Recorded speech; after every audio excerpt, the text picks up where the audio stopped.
আসসালামু আলাইকুম। তো আলহামদুলিল্লাহ আমরা বাড়ির পর থেকেই কিছু টাইগার মুরগি এবং ব্রয়লার মুরগির বাচ্চা কিনে রাখলাম। আর আমাদের গরুর খামারের পিছন সাইডটাতে অনেক কাজ ছিল, সেইগুলো আলহামদুলিল্লাহ কমপ্লিট করলাম। এইটাকে পুকুর বা খাদ আপনারা যেটাই বলেন, এইটা কিন্তু আমরা এক সাইডে ভরে মানে এক সাইডটাতে বাদ দিয়ে কিছু মাটি ফেলে সেখানে আমরা গরুর খামারটি করছি। তারপরে আমরা কিন্তু একটা বিপদের সম্মুখীন হয়েছি, যেহেতু বৃষ্টি, এখন বৃষ্টির সময়, আর আমরা কিন্তু বাঁধটা সেরকম ভালো করে দিছিলাম না। পরবর্তীতে আমরা কিছু বাঁশ কেটে মোটামুটি সেই বাঁধটা একটু দিছিলাম ভালো করে। তারপরেও সেই বাঁধটা এখন মজবুত করার জন্য আমরা আরো কিছু বাঁশ কেটে মূলত সেইখানে গেড়ে দিব। তো আমরা মূলত এখন আমাদের বাঁশঝোরটার মধ্যে চলে এসে আমরা একটা সেগুন একটা বাঁশ কাটছি। তো এই বাঁশটা কাটলে কিন্তু আমাদের কাজ মোটামুটি কমপ্লিট হয়ে যাবে। আর আমাদের সেই বাগানটার মধ্যে মোটামুটি আলহামদুলিল্লাহ এখানে কিছু কাঁঠাল ধরছে। তো এই গাছের কাঁঠালটা কিন্তু তেমন একটা ভালো হয়নি, আর এছাড়াও কিন্তু আমাদের আরো এখানে কাঁঠাল গাছ আছে মোটামুটি। তো এখন মূলত আমি এই বাঁশগুলো নিয়ে আমাদের ওই খামারের ওইখানে চলে যাব। আর দেখতেই পারছেন মাশাআল্লাহ এই কাঁঠাল গাছেও কিন্তু পর্যাপ্ত পরিমাণে কাঁঠাল এসেছে। আর এই গাছের কাঁঠালগুলো খেতে কিন্তু অনেক মিষ্টি। আর এই গাছের কাঁঠালগুলো কিন্তু খুব একটা বেশি বড় হয় না, মূলত কাঁঠালগুলো একটু ছোট ছোট টাইপের হয়।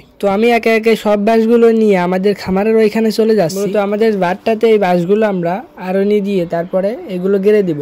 এর পাশাপাশি আমাদের যে খামারের কাজগুলো রয়েছে সেগুলো কিন্তু আমাদের করতে হবে। খামারের মধ্যে যে আমরা গুঁড়াগুলো করছি সেগুলোর মধ্যে আমরা কিছু মাটি ফেলিয়ে দেব, কেননা আমরা কিছুদিন পরে কিন্তু খামারের মধ্যে অনেক পরিমাণে গরু কিনবো, মানে অনেকগুলো গরু কিনবো। আর সেই জন্য কিন্তু খামারের কাজ এখন থেকে কমপ্লিট করে রাখতে হবে। তা আমি মাটিগুলো কেটে দিচ্ছি আর আব্বু এখানে নিয়ে গুঁড়ার মধ্যে রেখে দিচ্ছে। তো এত কাজের মাঝখানেও কিন্তু আমাদের গরুর জন্য ঘাস অবশ্যই কাটতে হবে, সেজন্য আমি কিছু ঘাস নিয়ে আসলাম।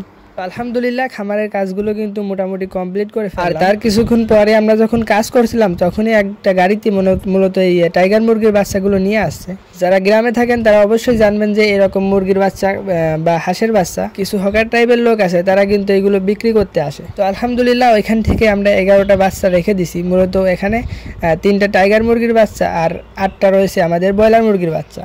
তো এই বাচ্চাগুলো আমরা মোট 400 টাকা দিয়ে নিছি। তো অল্প পরিমাণে নিলাম, পুষে দেখি বাচ্চাগুলো কেমন হয়। তো একজন আমার কাছে এখন কোয়েলের ডিম কিনতে আসছে, সেইগুলো মূলত দিচ্ছি। তো সবাই আমাদের জন্য দোয়া করবেন। আসসালামু আলাইকুম ওয়া রাহমাতুল্লাহ।